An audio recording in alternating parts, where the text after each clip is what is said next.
তো গাইস, আমি জুনিয়র ছিবতুল ক্যাম্বা একটা নিউ ভিডিও। তো আজকের এই আমি একটা মাইক্রোফোন রিভিউ দিচ্ছি।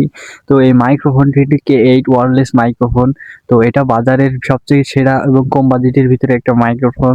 এই মাইক্রোফোনের ভিতরে একটা সমস্যা, অরিজিনাল ভয়েস দেওয়া যায় না, অরিজিনাল ভয়েস পাওয়া যায় না। তো এই আপনার যে 1200-1300 টাকার একটা মাইক্রোফোনে আলাদা যেমন ভয়েস পাবেন এবং 30,000 টাকা আলাদা একটা ভয়েস পাবেন, এবং যে যত দাম বাড়াবেন তত মাইক্রোফোনের ভয়েস তত বেশি হবে। 350 টাকার মাইক্রোফোনে কিরকম ভয়েস আসতেছে তো আপনারা তো অবশ্যই দেখতে পারতেছেন। তো আমি মনে করি যে এই 350 টাকায় এই কম বাজেটের ভিতরে এটা একদমই খারাপ না। আপনারা হয়তো জানেন বা অনেক বাজেটের অনেক ভালো মাইক্রোফোনও দেখছেন। তো 350 টাকার অনুযায়ী এটা অরিজিনাল ভয়েসটা দিতে পারে না, শুধু অরিজিনাল যে একটা ভয়েস থাকে মানুষের, সেই ভয়েসটা দিতে পারে না। মাইক্রোফোনের ভিতরে সুবিধা হলো এই মাইক্রোফোনটা ভালোই, আমরা একটা শুটিং করলাম এখানেই। তো এটা দেখলেন যে আমরা দুইজনের কথোপকথন একটা মাইক্রোফোনের ভিতর থেকেই নেওয়া যাচ্ছে।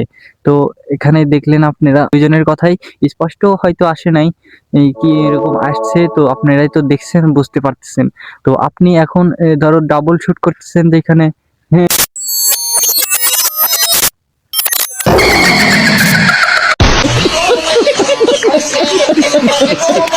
ফোনটা একবার চার্জ করলে 2 ঘন্টা মতো আপনি ভিডিও রেকর্ড করতে পারবেন, ভিডিও শুট বা রেকর্ড করতে পারবেন। তো আপনার একটা এই মাইক্রোফোন চালাতে গেলে একটা পাওয়ার ব্যাংক থাকলে ভালো হয়।